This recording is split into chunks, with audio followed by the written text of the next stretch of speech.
Okay, I think it's enough. We'll start. Hi, everybody. I'm Ken Stern. Welcome to Bard Center for the Study of Hate webinar. I'm delighted this afternoon to have Greg Lukianoff join us.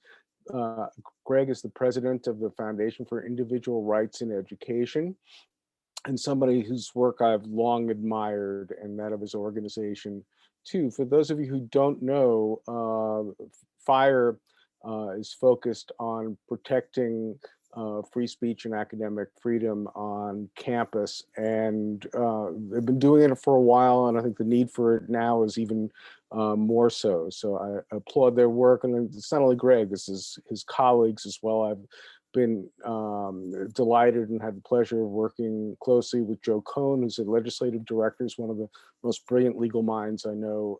So I can't applaud their work more fully, and I'm delighted that he's with us today. The reason why I wanted to have Greg on for a long time in any event, but the original idea for this particular program was one of the issues about hate that we colleagues at Bard and I and other places continue to talk about, which is we tend to think of hate as something that's negative, and of course it is, but there's a philosophical question about whether hate could be a good thing. And you can argue, for example, that in the context of World War II, the hatred of the Nazis that was instilled in the United States and other places as well was critical to creating the environment to win the war. But you know, there's a there's a question of whether that type of feeling that you're justified in hatred, even potentially for a good cause, can have negative consequences. Some of you know I wrote a book recently about the Israel-Palestine campus debate, and chronicling both sides in their most strident positions tend to equate the other side as Nazis, and Nazis you wouldn't be nice to, Nazis you wouldn't talk to, Nazis they would justify morally why you want to shut somebody down. And in that context of thinking about how we could explore some of these ideas, I saw Greg's article, which I shared in the invitation, about a colleague of his who was a victim of cancel culture, who had posted some things and then was vilified, and then unfortunately ended up killing himself. So my thinking was I suspect that some of those folks who were vilifying and harassing this person were thinking that their hatred of him and their dehumanization of him was justified and noble. So I wanted Greg to reach through some of those issues with us and lead us in thought about that today. So let me give you Greg's introduction, then I'll turn it over to him. Feel free to uh, populate the Q&A button while Greg is speaking. I'll remind people again after he's finished, and then I'll moderate questions to Greg, and we'll finish up in an hour. So Greg Lukianoff is an attorney, a New York Times bestselling author, and the president and CEO of the Foundation for Individual Rights in Education. Most recently, he co-authored The Coddling of the American Mind, How Good Intentions and Bad Ideas Are Setting Up a Generation for Failure, along with Jonathan Haidt, which I highly recommend to you. This is a New York Times bestseller and expanded on their 2015 Atlantic cover story, the same name. He's also the executive producer of Can We Take a Joke, a feature-length documentary that explores the collision between comedy, censorship, and outrage culture, both on and off campus. And I think there's something to be said that hatred sometimes is related to a lack of a sense of humor in terms of how it's addressed.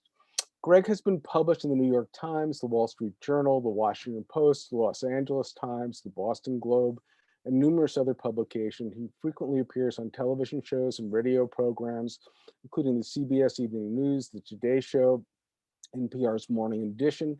And in 2008, he became the first ever recipient of the Playboy Foundation's Freedom of Expression Award. He's testified both before the US Senate and the US House of Representatives about free speech issues on American college campuses. Greg, it's a delight to have you with us today. Thank you so much for having me. It's Ken. I'm a big fan of Ken's. He's an extremely nuanced thinker when it comes to rights versus norms. And he's an extremely kind and decent man. So it's a real pleasure to be here. And he brought up the suicide of Mike Adams, a strident conservative, in the style of sort of a Rush Limbaugh type sort of bomb thrower, who got canceled at UNCW over the summer, and he killed himself. And I know a little bit about depression myself, but I did not see it coming. When I talked to him a week before he killed himself, he was despondent, but he seemed much too confident to be someone who would do something like that. And I was very badly wrong. So do remember that sometimes, like even the person who seems like they have everything in the world can actually be really dying inside. So anyway, on that happy note, I am going to do I'm doing a PowerPoint really to get some broad ideas across between the relationship between hate speech, free speech, cancel culture, all that kind of stuff. And I'm going to try to cover an awful lot of ground awful quick, but I really love questions, so I'm going to try to hurry there too. So I'm going to share, I'm going to go here from beginning, and then I have to, it takes up the whole, oh, okay, I can't do that. Got it. I will do this. And I closed out of it. Hold on one second. Okay, there we go. Are you guys seeing this? Only seeing you, Greg. Only seeing me? Okay, got it. I think you may need to enable screen sharing for him. Yeah, for some reason it's there, but it's not letting me share it. This is frustrating. Okay, hold on a second. Oh, here it is. I got it. Got it? Good. Okay. Yep. Okay, so, and then slideshow. Okay. Sorry, guys. This part never goes smoothly. So what's the relationship between cancel culture and hate speech? And I'm going to try to cover, like I said, a lot of ground. So how do we handle dissenters in human history? And I want to emphasize, even though I'm taking examples mostly from what would be considered the West, this is a global phenomena, as covered by my friend Jakob Mishingama's wonderful series, Clear and Present Danger. It's pretty normal, frankly, in the grand sweep of human history to deal with dissenters by making them take hemlock. Burning them at the stake. This is Giordano Bruno, who I think was the first Trekkie, burned at the stake in 1600 by the Roman Inquisition. And of course, sedition. And Jesus wasn't the only person who was crucified. It was actually the common torture / execution for people who spoke out against the state. And this is, like I said, this is most of human history. These are the extreme ones. Usually it's threat of violence, ostracism, being removed from the community is the way we handle dissenters. And you can see that we still do this to a degree globally. This includes Glenn Greenewald, who was prosecuted in Brazil. This includes Pussy Riot in Russia. The two on the right have been prosecuted for blasphemy in Islamic countries. And the middle one, of course, is one of the people who tried to warn us about the coronavirus in China, who unfortunately died of it. And he was punished under Chinese law before he died. So this is why I talk about the free speech, and this is really important, and it's why I called my blog The Eternally Radical Idea, because free speech is not a liberal idea. It's also not a conservative idea, absolutely not a conservative idea. It is a radical idea, and you know that because people try to ban it in every generation. People talk about people have long striven since the dawn of time to be free, but that's only because other human beings, and usually more of them, wanted to keep them down or get them to shut up or get them to be in line. So while sometimes we think of the First Amendment as sort of like sometimes it's called the conservative revolution as compared to the French radical revolution, there's nothing more radical, in my opinion, than seeking to allow pure freedom of worship, state freedom from state enforced religion, freedom of the press, freedom of assembly, freedom of association, and freedom to redress the government, to petition the government. And that's a really kind of radical idea. That's saying in one sentence, we're going to try what Europe had been killing itself over and each other over for hundreds of years. So that's the definition of radical as far as I'm concerned. And it's amazing that it's actually worked pretty well. So why do I bring this up? Because I think that on college campuses for a couple of decades now, the way free speech is explained, and I think this happens in K through 12 as well, is it applies to the bully, the bigot, and the robber baron. Now, this is not a correct understanding of what free speech looks like. The robber baron, the wealthy and powerful are always protected by wealth and power. If you look throughout human history, kings went to the wealthy to beg them for money, and that's actually how we ended up with parliaments to some degree. That generally, with the exception of communism, rich and powerful people do just fine. Actually, and even then, the rich and powerful fled. The bigot and the bully, to the extent to which they represent the power of the majority, are protected by democracy. Once you have democracy, if the prejudices of the bigot and the bully reach 51% or above 50%, then you're dominant. And this is why it's frustrating. So freedom of speech exists to protect minorities. And by here I mean minority opinions, but some of the greatest advocates of free speech include the great Ida B. Wells, who drew attention on lynching. She actually called her newspaper the Free Speech. The great John Lewis in the middle, who I was lucky enough to meet, is one of the youngest members of the civil rights movement, prominent ones. He lived in my neighborhood. He died fairly recently, and he was a champion of free speech. Nelson Mandela, of course, Frederick Douglass, of course. Goodness, I mean, hopefully, he's definitely one of the authors where don't read biographies of them, just read him directly, because he's just such an absolutely amazing person. Frank Kameny, probably some of you haven't heard of, but a champion of free speech in the gay rights movement. And of course, Mahatma Gandhi, who fought for freedom of the press in order to free India, for that matter, some of the colonies from British rule. So what's going on then? Why does it have this? Why is there this misunderstanding of free speech? And this is where I'm saying something that doesn't get out nearly enough. There's a common misconception that America neither has nor ever has had hate speech codes. This is completely false. We have had hate speech codes in a variety of forms for 40 years on college campuses. And in my opinion, and I think I'm going to try to show, this has been a failed experiment. And it's an argument for not having these in the rest of society. What have they achieved? Unconstitutional codes and losing lawsuits, abuses of even nominally protected students, conflation of opinions with violence, bad mental health outcomes, which I hope to get to, and distrust of higher education. And I will argue underpinned cancel culture, gave the intellectual underpinnings for cancel culture. Permit me to explain. So this all comes from my experience working on college campuses defending free speech over the last 20 years. Fire turned 20 last year. I've been there since 2001, so almost the whole time. And these are the trends that I've noticed, and they're very pronounced on campus. We got 1,500 case submissions this year. It was a particularly intense year.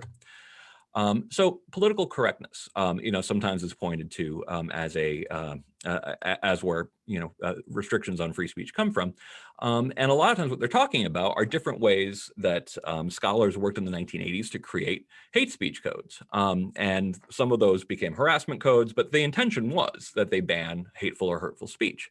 But these are the kind of censorship cases I see on campus. This is a student at the top, who was at Williams College. He wanted to invite someone who had been fired for writing racist material, and he was fired from the National Review. And he wanted to have the student come. The canceled person come to argue with him about his racist points of view. And that was he was banned from doing that by Williams. And and honestly, I think there was a missed opportunity here, because if it was actually a debate, I think you would have seen this individual in a full backpedal. Next to him is a lawsuit that we just launched for defending an American Indian student, a Native student, who was just trying to bring attention to what he saw as problems at his school. The bottom corner, this is a student named Di. She is a pharmacy student, and she's being punished for things that she put up on her Instagram and on Twitter. So basically, the idea is you can't have a a private life while also being a pharmacy student, and we see a real encroachment there. And then, of course, there's the classic Notre Dame versus the Klan. A student was found guilty of racial harassment for reading this book publicly, because literally judging a book by the cover made two employees uncomfortable. Now, the irony here is that this is a book celebrating the defeat of the Klan when they marched on Notre Dame in 1924, 26. And it's a raucously anti-Klan book, but because the cover made people uncomfortable, he was found guilty of racial harassment. And then, of course, there's what you'll expect is, so first of all, the first example shows how a lot of times hate speech codes come into existence believing that they will protect the rights of minorities, but very often are used against them. The other thing that hate speech codes allow is administrators to regulate all sorts of aspects of life. A big justification for speech zones was to keep offensive speech into tiny areas of campus. So this is the University of Hawaii at Hilo up in the upper left. Next to it is the very sad little speech zone at Texas, at Blinn College in Texas. In the bottom left corner, that is the free speech gazebo at Texas Tech, 20 feet of freedom for all 28,000 students. And next to that is Pierce College, where we did a schematic showing that compared to the rest of campus, it would be like the free speech zone was an iPhone on a tennis court. The free speech zone was that small.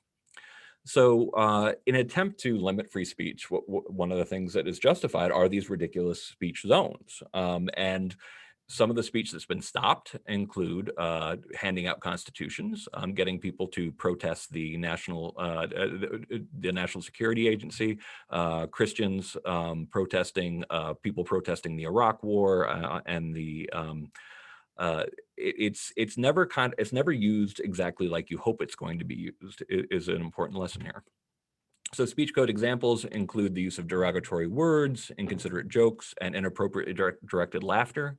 We had to fight this back at UConn, back before FIRE was even formed, and then again at Drexel University in Philadelphia. The code came back verbatim in a policy there. So speech code ratings. There is good news here, though. We have partially with a lot of lawsuits and a lot of speech codes of the month. We do one every month and have since 2006 and are not in danger of running out of material. We've been able to get the number of speech codes, red light speech codes, very severely unconstitutional codes, decreased from about 79% on campus to in the 20s. So there is progress here. And the number of green light schools that have no speech codes and that have adopted the Chicago Statement that have gone from almost none to over 50, which is progress. So federal government, what happens on campus doesn't stay on campus. Now, this is probably the strangest turn here, is that when speech codes were being cooked up on college campuses, including my alma mater, Stanford Law School, a lot of these codes went into the real world and then were defeated in court. But a lot of the scholarship about these codes made its way into the Department of Education and became part of the interpretation of Title IX. There is a really weird interrelationship between the Department of Education and higher education. They follow each other's lead. People leave higher education to work in the Department of Education. And some of these policies that are unconstitutional end up being policies at universities because the Department of Education has greater coverage, basically, to try to get universities to pass this. It's very hard to stop the Department of Education from coming up with what amounts to be national speech codes. And one example of this involved Professor Laura Kipnis, who is a feminist professor, and she said that the current iteration of what's coming out of the Department of Education was infantilizing to women, and that Title IX, the enforcement mechanism for it, was paternalistic. And for writing this and pointing out the university was being sued, had a suit against it, she was investigated under Title IX, the very thing she was criticizing, for something like 72 days until she decided to go public with the fact that she was being investigated under Title IX for criticizing Title IX. This was at Northwestern University, definitely not a school I recommend people go to. when it comes, if you want free speech. The professoriate. Now, this is, among the things that people think of as a threat to free speech on campus. The professoriate's right at the top. And this is usually, I'm more left-leaning. Conservatives tend to think of professors as being the source of the problem. And of course, this is the incident involving a professor, Melissa Click, where she asked someone to get some muscle over here to prevent a student reporter from covering a Black Lives Matter protest. Now, there are cases that look exactly like what the conservatives believe the world looks like. And I always want to be clear about that, because I don't want to come off as someone who's saying, oh, those guys are crazy. There's nothing that looks even vaguely like this. Yeah, we see cases that do fit the old cliche of political correctness run amok. But also look a little closer at this case. This is a professor at a Catholic college who's been writing, who had been writing a blog saying that my Catholic college, Marquette University in Wisconsin, wasn't Catholic. That essentially, if you tried to teach actual doctrinal Catholic teachings, you'd get in trouble for it. And a student came to him with a recording. It wasn't cool of the student to record it, but showing that a junior professor had a debate class, and someone wanted to bring up, we should debate gay marriage. And the professor said, no way, that could be offensive, that could be potentially harassment, and basically put the kibosh on it. What's interesting here is, one, on campus today, that would probably be considered hate speech to make that argument. But according to Catholic doctrine, that is actually what they believe. They believe that same-sex marriage is against Catholic teaching. At least a lot of Catholics do. So the professor here put the fact that this happened on his blog. It produced a huge eruption in right-wing media, a lot of negative press to Marquette. And rather than say, oh, actually, we should broaden what we're allowed to argue with, at least at a Catholic college, to argue about Catholic doctrine. And he was fired for that, for bringing negative attention to the school. Somewhat to my surprise, this is a private school. He won his case and he was reinstated to Marquette University, but not after having to take it to court. And then, of course, there are uses of hate speech codes that are completely predictable to those of us who are First Amendment lawyers, but nonetheless, we feel like we have to explain to other people all the time. This is a white professor in 2018 complaining about white people being jackasses in his neighborhood of Harlem, New York. And he says that he hates white people, and they launched an investigation of him for saying this. Utterly predictable. Happened almost as soon as speech codes were passed in the mid 80s.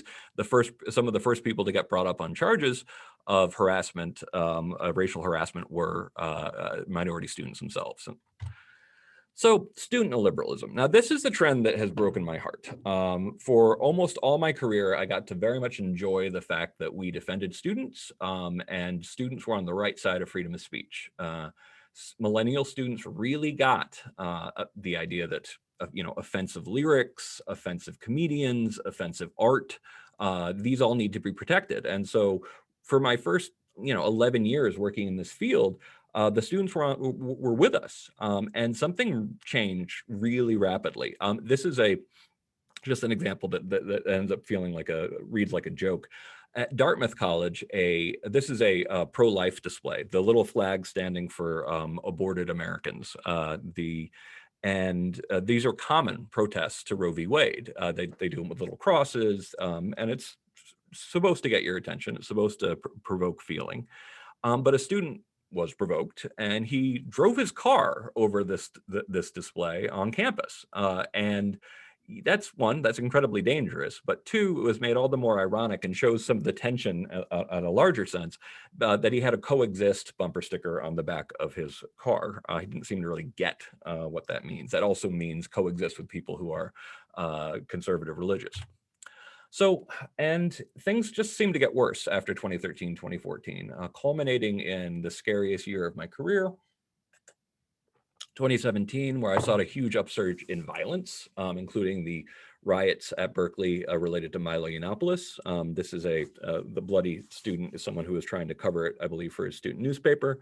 It was much worse than I thought. They're very lucky that nobody was killed during this. And then, of course, there's Alison Stanger, a liberal professor who was badly injured defending someone who was there. She was there to debate with Charles Murray. And below it is Heather McDonald, someone who was saying that some of the Black Lives Matter protests may actually lead to upsurge in violent crime because cops would be unwilling to police as aggressively as they had been.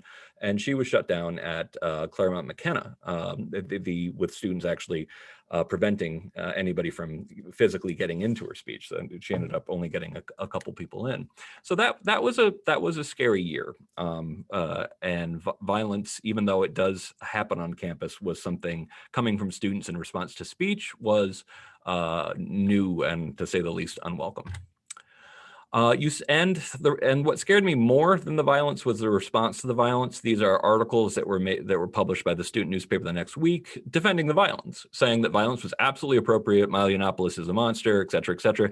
Didn't really explain how violence against, ATMs and individual reporters and people who were there just trying to see what was going on were assaulted, and some of them very badly hurt. And to me, this is extremely badly thought out, because if my speech equals violence to you, and you, that means that it can go both ways, and that as soon as speech and violence are equated, violence will result if anybody says anything. And what's interesting is students seem to think this was this new, shiny, brilliant idea. And I got to tell you, speech being indistinguishable from violence is about as old as history itself. It was actually a great innovation. I think it was Sigmund Freud who said civilization began when a person learned to hurl an argument instead of a stone. The distinction between speech and violence is a great technological advancement in human society. And what the students here are advocating for is going back to the good old days of everything from dueling to crushing your enemy rather than engaging them. Free speech, understood correctly, is a system for peaceful resolution of issues, not for instead of violence, rather than sometimes people seem to think that somehow violence is a extreme version of speech. But no, it's not an extreme version of speech. It's the antithesis of the point of free speech.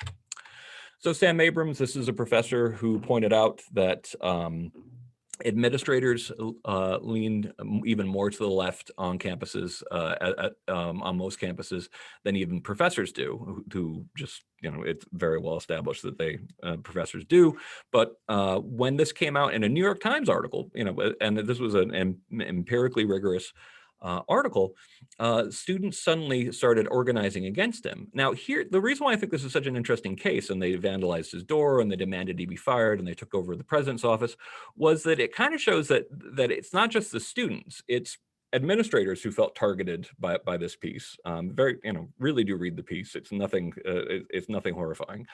And encouraging students to try to get rid of this person who seems hostile to them. I personally also think that universities we need models of universities that are very stripped down, have many fewer administrators, partially so we can have low cost, high rigor replacements for this $70,000 a year model that we've come up with, which is, in my opinion, nuts.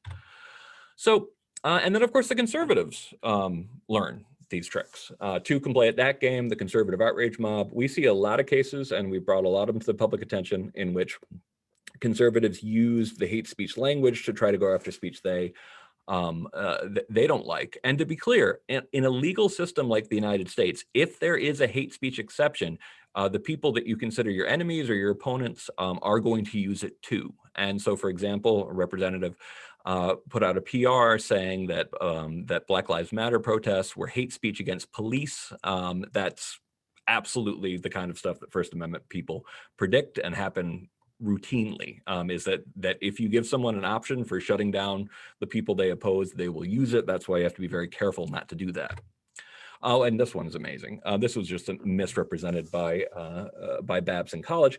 This was considered to be hate speech against the U.S. And this is, and it was presented in the right-wing media as if this professor had advised the Iranian government on how to attack the U.S. After President Trump had been saying we're going to attack cultural sites in Iran, or we'd be willing to attack cultural sites in Iran. And this is a joke. It's very clearly a joke. He talks about Ayatollah Khomeini should tweet a list of 52 sites of beloved American cultural heritage that he would bomb, maybe like the Mall of America or the Kardashian residence. As soon as you're like making jokes about the Kardashian residence, it's really clear you're not being super serious here. And also, Ayatollah Khomeini died decades ago. And this this professor was terminated for this tweet. He was terminated because stories presented it as if this guy was seriously like advising Iran to attack the Kardashian residence. It's the kind of thing you get really used to when you work in this kind of ridiculous area of law. So one really important point. All of this is happening at the same time. It's not as if the conservative approach just popped up and that replaced the administrative overreach, the concern about public image and relations and donations, and the student liberalism. This is all happening now, and it's intense. And you can see a good example of this with what happened to Brett Weinstein at Evergreen State College. I'm not going to cover this whole case. We cover it quite a bit in my book, Coddling of the American Mind, but it has every element of that we've discussed, including a right-wing backlash that was pretty scary. So cancel culture. Now to get to what's hot right now. This is a comedian. His last name is Doyle, and he has a character that kind of pokes fun at what you call wokeism. You can read the tweet. So there's a lot of people who would like to argue that cancel culture isn't a thing. That's not very persuasive to those of us who noted this, way back in 2014 and have seen people right, left, and center get canceled. And cancellation generally, I tried to come up with a list because it can be somewhat hard to define, but when you're on the grounds, the fact that something changed around 2013, 2014 was clear as day. Cancel culture is a social media era expression of the ancient desire for conformity, ideologically driven efforts to get individuals fired or otherwise cast out of acceptable society for non-conforming speech or actions.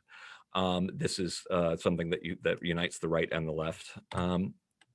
Pervasive social media means that things that might have been previously ignored are now potentially successful efforts to ruin lives. And by ruin lives, I mean things like happened to, my old conservative friend, Mike Adams, who killed himself after getting canceled at UNCW. And cancel culture arose from campus call-out culture. We talk about this in Coddling the American Mind, but we see a straight line between these two. So characteristics of cancellations, the conflation of expressions of opinion with physical violence. That's very typical with hate speech. That's kind of what the rationale for hate speech has been in the scholarship.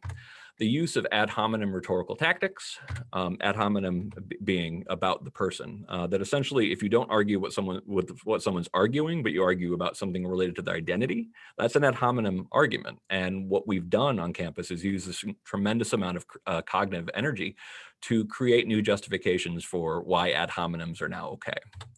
The elimination of concern for the intent of targeted speech. This is definitely a step backwards as far as I'm concerned. A high reliance on guilt by association and theories of moral pollution. The idea that if you're anywhere near the hated person with the allegedly bad point of view, you yourself are polluted and you should not come into contact with them. And appeals to authority to punish or remove the targeted speaker, also known as moral dependency. So, University of Chicago Law School, a case we see right now. This involves someone in a professor in discrimination class referring to racial slurs, but writing them in with N blank spot, B blank spot in a exam about discrimination. It's very hard to cover discrimination law without actually referring to at least racial epithets because they tend to be central to how do you know someone's a bigot who's discriminating. And this professor, was suspended for this. And I have to tell you, if you've been to law school or you're planning to go, law school exams are going to curl your toes. I mean, criminal law, unsurprisingly ugly. So is anti-discrimination law. But if you can't actually even hint at words that are forbidden, it's very hard to actually get any teaching done. So we've seen a big case surge this past year. We didn't expect it. We got about 50% more cases overall, but huge spikes during the summer with professors and students getting, for lack of a better word, canceled. So I'm going to go really quickly over some of the ideas in my book, Coddling the American Mind. Please don't let the title dissuade you from reading it. I wanted to call it Disempowered because I think what we're doing to students is actually pretty unfair. Basically, the observation is that I think our entire society has been teaching a generation of young people cognitive distortions, that essentially habits that will make you anxious and depressed if you follow them. These include, these sound very much like they are: mind reading, catastrophizing, labeling, discounting positives. I give the example of going on a date and then saying to yourself that goes poorly and saying that I'm going to die alone. That's catastrophizing, that's mind reading, that's fortune telling. Everyone does it to a degree, but one of the ways you conquer anxiety and depression is by talking back to those voices in your head. I was hospitalized for depression myself back in 2007, which led me to see how much we teach cognitive distortions to people, which we're going to practically guarantee them a rough mental health ride. More cognitive distortions, overgeneralizing, emotional reasoning, for example. And depression rates have skyrocketed. We wrote our original article in 2015. We were hearing from campuses that anxiety and depression were skyrocketing, and goodness, it was so much worse than we thought and ever predicted it was going to be. These are depression rates for 12 to 17-year-olds. These are suicides for men and women. That when people try to argue that, oh, this is just because the definition of anxiety and depression has been mainstreamed and expanded. Unfortunately, suicide, which is not something that can just be changed by definition, because has also really spiked. Depressingly, a big spike in male suicide, and this does not count COVID. We haven't gotten that data yet. Suicides per year for 10 to 14-year-olds, which is, 10 to 14, very young. So what we argue in the book is essentially it's as if we are teaching three great untruths: what doesn't kill you makes you weaker, always trust your feelings, and life is a battle between good people and evil people. These are not, this is the opposite of wisdom. So the true purpose of free speech is knowing the world as it truly is. This is my pure informational theory of free speech. It's important to know what people really think and why, always, and particularly for scholars. So homework, even if you think hate speech is not or should not be protected, please pay attention to who gets in trouble on campus. The cases often do not look like the stereotypes. This idea that it's only about hate speech on campus misses, I'd say, as many as 99% of the cases I see on a daily basis. Reforms, dump speech codes, adopt Chicago Statement, encourage epistemic humility, teach students about academic freedom and free speech during freshman orientation. Argue fairly with yourself, argue fairly with others. Cognitive distortions are a good model for try to avoid those, both in the way you talk to yourself and with others. No ad hominems, address the argument, not the person. Be prepared to fight for your own freedom of speech, and more importantly, the free speech of others, and make it a lifelong habit to seek out smart people with whom you disagree. This is very much out of fashion, but it's healthy. It's healthy for you, it's healthy for society. This is a great quote from the co-founder of FIRE. And so I ran a little bit over, but here is my contact information if you want to talk some more about this. Great. Thank you so much, Craig. I really appreciate that. You covered a heck of a lot in a very short period of time. I'm going to remind people to put questions in the Q&A, but I did want to start off asking you a couple of things. From your last point in particular, how good a job do you think campuses are doing, or what else do you think they should be doing if they're not, to really underscore the ethos that this is a place where it's okay to be wrong, you're there to experiment with ideas, you really want to come up with an individual agency for what you think as opposed to following the herd. Seems to me those things are basic to what a liberal education is about, let alone what you're talking about, the skills for a lawyer. How good a job are campuses doing, and what can we all do to make sure they do a better job on that if they're not? I think campuses do a really poor job of it, partially because, and I say this a lot to some of the meaner critics of campuses, is you can't criticize people for not knowing things they've never been taught. And I think that a lot of these small L liberal concepts, about that they're anarchical, essentially, that they're uncontrolled, and you have to be taught them because they don't necessarily fit with people's moral intuition. The idea that letting people just talk about anything, even things that we consider taboo, at some level, at some very basic level, feels like that will lead to problems. And that was most of history. But it actually turns out, when you let people talk across lines of difference, sometimes they have unlikely friendships. Sometimes they refine what they know. But you have to teach this. And I think that campuses and K through 12 are teaching, in some degree, actually, ideas that are frankly kind of hostile to these ideas. I think that what we've seen in some of the education programs in K through 12, they seem to be teaching kind of directly what doesn't kill you makes you weaker, that essentially people are very easily damaged by speech, and the research doesn't indicate that.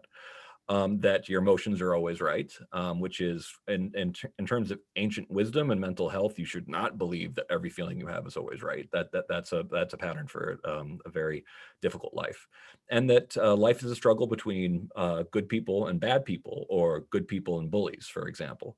And we don't have the counter programming, and I think that every campus should have a very intense orientation, a very thoughtful orientation that explains, it's like, listen, this is not high school. This is a whole different thing.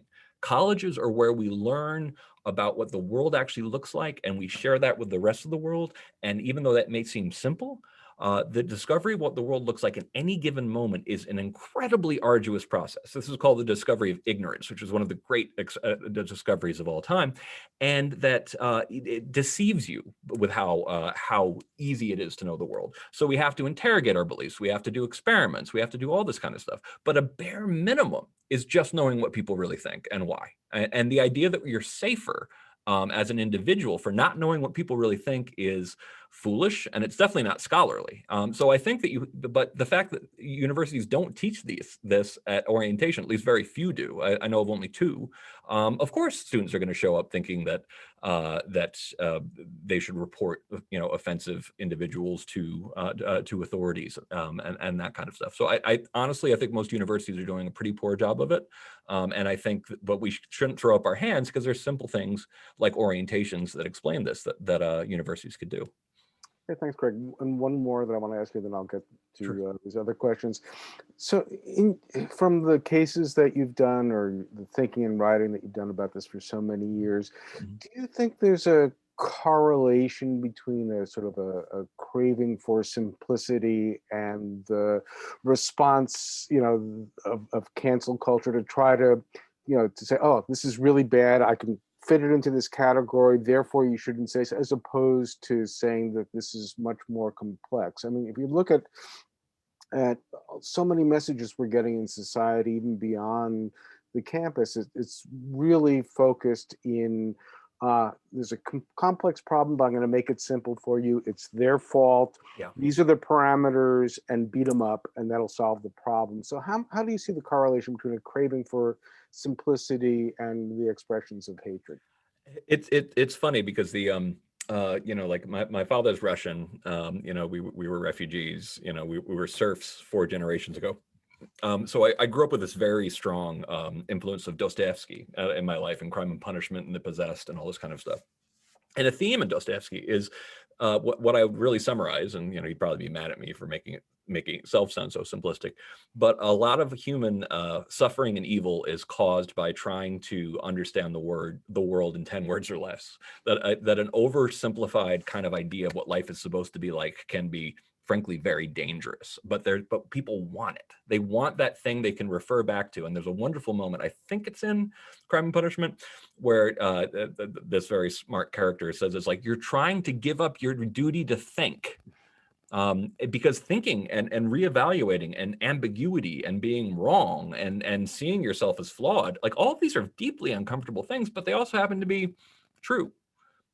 True, but uncomfortable. That human beings have genuine and deep failings, and to be clear, all of us do, to a degree. And I do think that the desire for oversimplification is one of the reasons why conspiracy theories come back over and over again. The ultimate conspiracy, like the ultimate sort of like oversimplification of the world, is actually things are anarchical. There's these evil people in charge, and they're up to this again, and it all makes sense. The truth is scarier than that. I mean, to be clear, some conspiracies happen. They usually have to be pretty small and about small, like government will keep some secrets and that kind of stuff. But the grand conspiracy that controls everything is nonsense. But it does give people a sense that the world is under control rather than have to accept that it's not, and that people in power sometimes are guessing, or just giving their best guess as to what's to do. Great, thank you. The next one is, can you review the Chicago statement, which you talked about? Sure. The Chicago statement. So there are wonderful statements about academic freedom and its meaning. The two most important ones from the beginning were the American Association of University Presidents, professors. Sorry, that's a different organization. Professors, the AUP, 1915 statement and 1940 statements, and these are about academic freedom and what the parameters of it is, and they're great reading. They make perfect sense. They're a little bit different because the 1941 was more written with the collaboration of university presidents. And the AUP has come up with a lot of great statements for free speech. But more recently, when I was starting, the only really recent great statement about academic freedom was from 1974, the year I was born, at the Yale Woodward Report. Maybe it was a year after. Which was a great statement about academic freedom, but still old. And when we started seeing these things coming up on campus, because like I said, it wasn't subtle on campus. Like the change in the students was like a lightning bolt in 2013, 2014. Jeff Stone and other people at University of Chicago wrote a academic freedom statement that's essentially updated for the problems they were seeing today, including saying, listen, absolutely go and protest the speaker you don't like. You do not have a right to say that we can't have this speaker or other students can have this speaker here. And it creates expectations in the light of different attitudes by students. Because prior to that, like I said, it was pretty much a safe bet that students were pretty pro free speech. And the Chicago statement is useful both because of what it says and how much it sort of like renews the ideas about freedom of speech and academic freedom, but also because the exercise of passing it basically means a whole bunch of people have to raise up their hands and say, listen, I actually believe in this. And the good news there is you start realizing it's like, oh, actually, it seems like most people at universities actually get the arduous process of knowing the world as it is. And it's good for team building to a degree. So I'm a big fan of the Chicago statement. Okay, thank you. The next question is, a lot of what people call, quote, cancel culture is just the operation of free markets. Businesses want to distance themselves from unpopular ideas. The recent Dr. Seuss publicity is a good example. Why should free market actors be compelled to publish certain speech, particularly in a commercial context? They shouldn't be compelled to publish speech, but they should. But I think that if you end up in a situation where people who say slightly non-conforming things, and oftentimes it is slight, sometimes they say very non-conforming things, but things that are considered offensive to some part of the population or to maybe many people, can just expect to always be fired. That's not deep pluralism. That's a society in which, yes, you can have certain views, but you won't be allowed to make a living. You won't be allowed to publish. You won't be allowed to, have a serious job. And if we are committed to, and I call it deep pluralism because really what I mean is, the old Thurgood Marshall idea of, one man's vulgarity is another man's lyric. Which he didn't write that, but a lot of the opinions have this, what I call deep pluralism idea behind it, that essentially there are people in your society who just have plain different values than you do when it comes to rough and gruff speech. And as someone who came from working class, I can tell you that that's absolutely true. And what I see happening now is that there seems to be a decision that people who either transgress and say something offensive, or for that matter, people who have simply just different norms on what's okay to say, are being kicked out of acceptable society, and that's conformity. So yes, should they be mandated to not publish things or to not hire people? No. But is it problematic? Is there a problem that we are enforcing this kind of conformity with a sort of in terrorem effect for a genuinely pluralistic, diverse society? Yes, and I think that students 20 years ago 100% got that. Right. So the next question is, how do you respond to the idea that engaging with someone with racist or extreme ideas become complicity or condonement. That's related to what I was saying when I was introducing you. In my book, I had examples of people on either side of the Israel-Palestine debate defining their opponents as Nazi equivalents, and then saying, "Well, I wouldn't sit down and have a cup of tea with a Nazi." Mhm. If I sat down with them, that would be implicitly saying that they're within the family of reasonable discussion. Yeah, I think a generation has been sort of sold a series of sort of falsehoods about, the role of speech and what it means to, publish a book, for example, or to talk to someone who you think is morally abhorrent.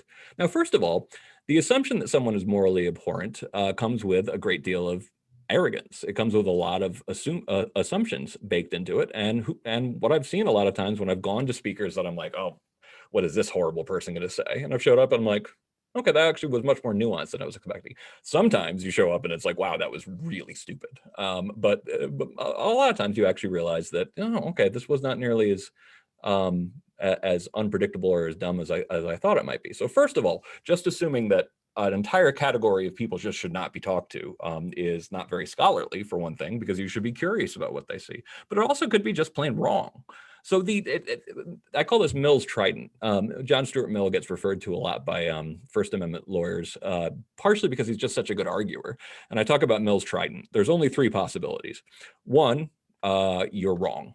And talking to that person could actually make you realize, oh, wow, there's actually something I didn't know about this. Two, you are partially correct, but then talking to someone helps you refine and get closer to being right. Three, you're 100% right. And when you're talking to a conspiracy theorist on that topic, you're probably, like you're right. You're probably 100% right that this is BS. However, learning what led someone to that opinion, where it came from, who taught it, that what the contours of that opinion are, that's thinking like a scholar. You want to know why people believe in QAnon. So like, if you listen to NPR, like they take it seriously. They try to figure out what this looks like from the inside, and that's thoughtful. That's how you know the world.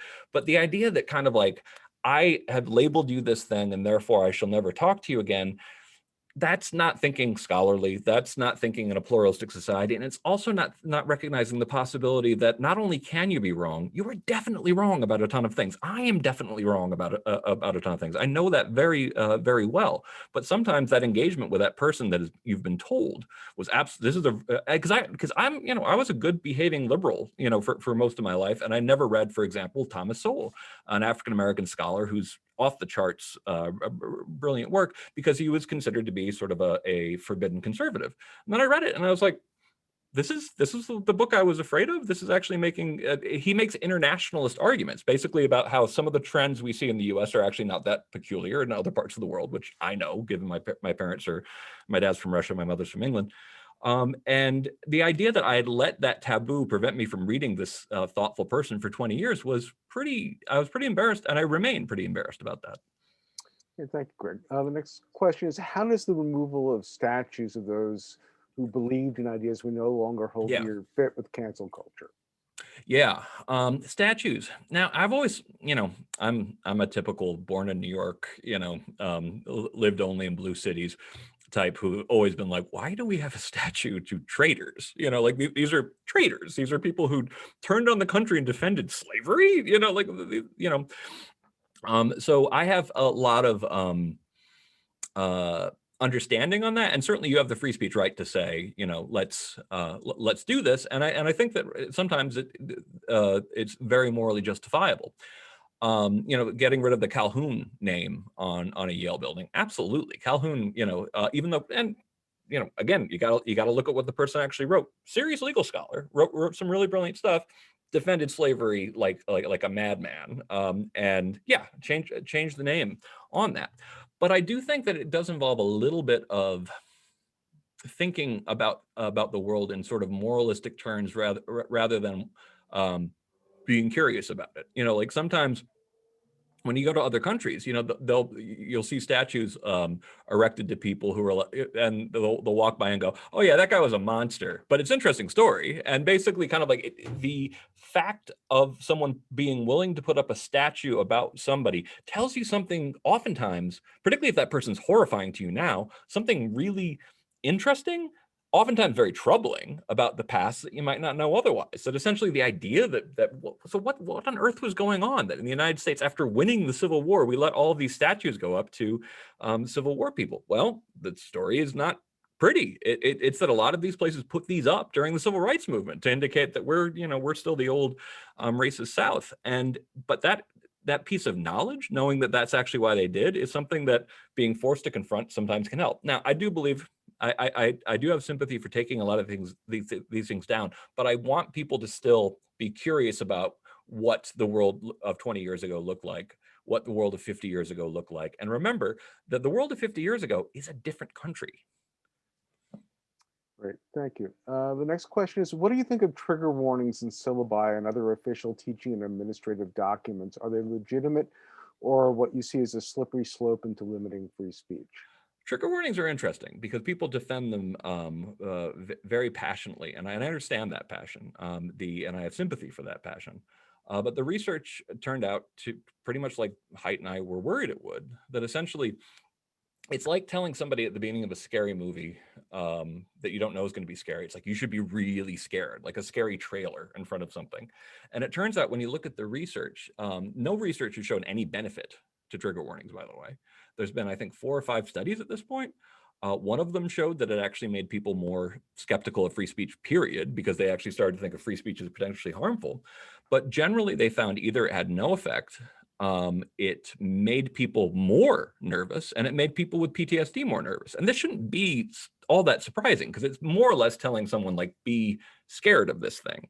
And if there was a single study, like if the research started changing and actually started showing benefits, I'd be absolutely willing to be happy to change my concerns about it. But you also, by the way, you should also be considering how professors feel about it. And when you have something where it's about guessing what could actually trigger someone in a medical sense, that's often unknowable.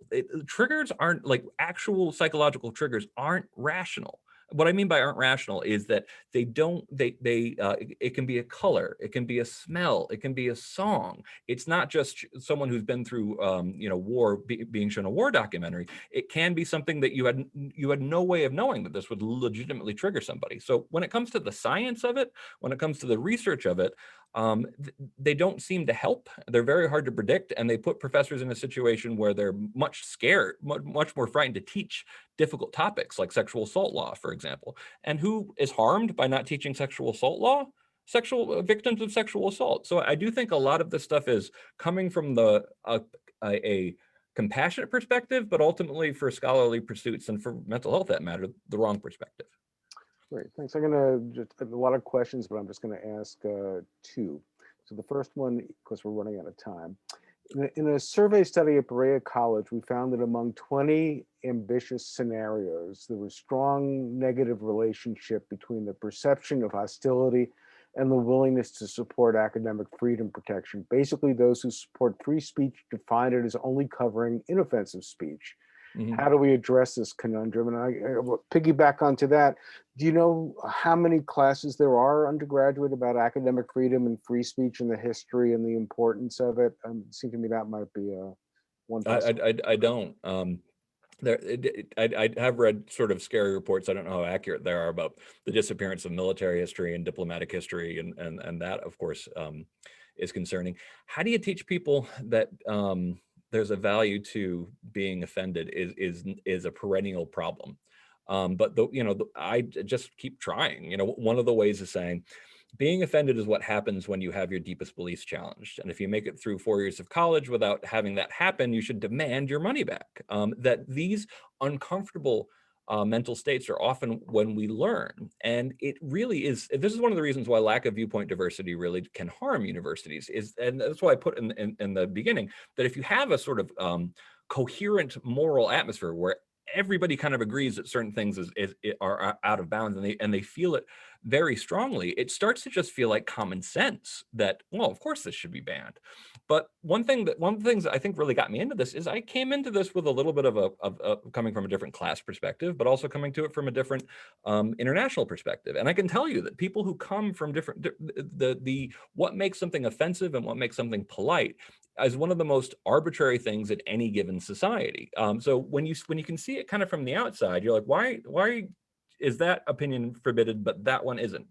And part of what academia is supposed to be trying to do is to give you some amount of ability to detach and actually examine things without saying that something should be, that some reality should just disappear.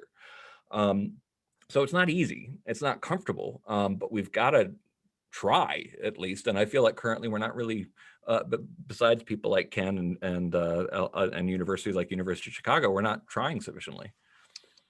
Thank you. And one final question, because this is an easy one for you. I'm a sociologist teaching online courses for the University of MD Global College focusing on American values. Are FIRE's materials available to share online with students? Absolutely, yeah.